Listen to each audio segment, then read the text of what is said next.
মনোবীক্ষণ polyclinic, চিকিৎসার জগতে এক দশক। এখন এখানে সব বিষয়ে ডাক্তারবাবু একসাথে তলায়। ফোন করুন 7477999515 এই নম্বরে।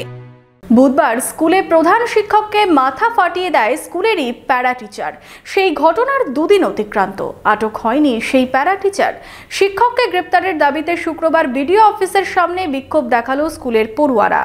বহরমপুর শহরেই 4 star deluxe premium hotel with luxury and comfort golden retreat. এখানেই জেলার একমাত্র ডিস্কোথেক, আছে রেস্টুরেন্ট, লাউঞ্জ বার, অত্যাধুনিক gym, spa, swimming pool, club মেম্বারশিপের সুযোগ। বহরমপুর শিল্প তালুকে গোল্ডেন রিট্রিট।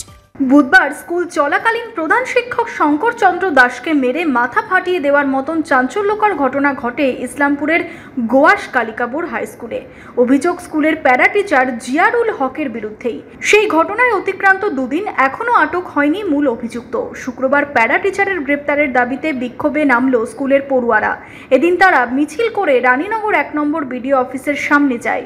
সেখানে চলে বিক্ষোভ, রাস্তা অবরোধ করেও দেখানো হয় প্রতিবাদ। প্রধান শিক্ষক গোয়াস কালিকাপুর হাই স্কুলে, যার নাম শঙ্কর চন্দ্র দাস, ভালো হেড টিচার, তাকে বাড়ি যাবে 1:30টার সময়, বলেছে পরে যেতে। সেই কারণে প্যারা টিচার যার নাম জিয়াউল হক, সে একটা লোহার ওখানে খুঁজে লোহার এটা নিয়ে মানে প্রচণ্ডভাবে মেরেছে। প্রথম মারে অন্য টিচারকে লাগে, তারপরে হেড টিচারের মাথায় মারে, মেরেই ফেলবো তোকে বলে। তারপরে মাথাটা টেনে নেয়, তখন কপালে আঘাত করে। কেন না, ওকে বলে যে আমি কি ছাত্রদের ছুটি নিতে হবে। হেডমাস্টার বলেছে 1:30টার সময় বাড়ি গেলে তো বলে যেতেই হবে, যেহেতু স্কুল ছুটির আবার না, এরপরে খেলা আছে, ফুটবল প্রতিযোগিতা। সরকারের নির্দেশ যখন, পশ্চিমবঙ্গ সরকারের নির্দেশ যখন, খেলাধুলা পাশাপাশি এডুকেশন। আমাদের প্রধান শিক্ষককে মারা হয়েছে নৃশংসভাবে। এই জন্য আমাদের পুলিশ কি করছে, প্রায় 2 দিন হতে চললো, এখনো পর্যন্ত জিয়ারুল স্যারকে এখনো ধরা হয়নি। কেন পুলিশ কি করছে? এই জন্যই আমাদের এই আন্দোলন।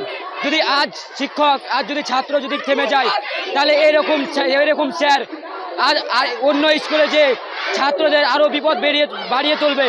এই জন্য এই স্যারের প্রতি আমরা প্রতিবাদ করেছি। তাই আমরা চাই এই কঠোরতম জিয়ার স্যারের শাস্তি।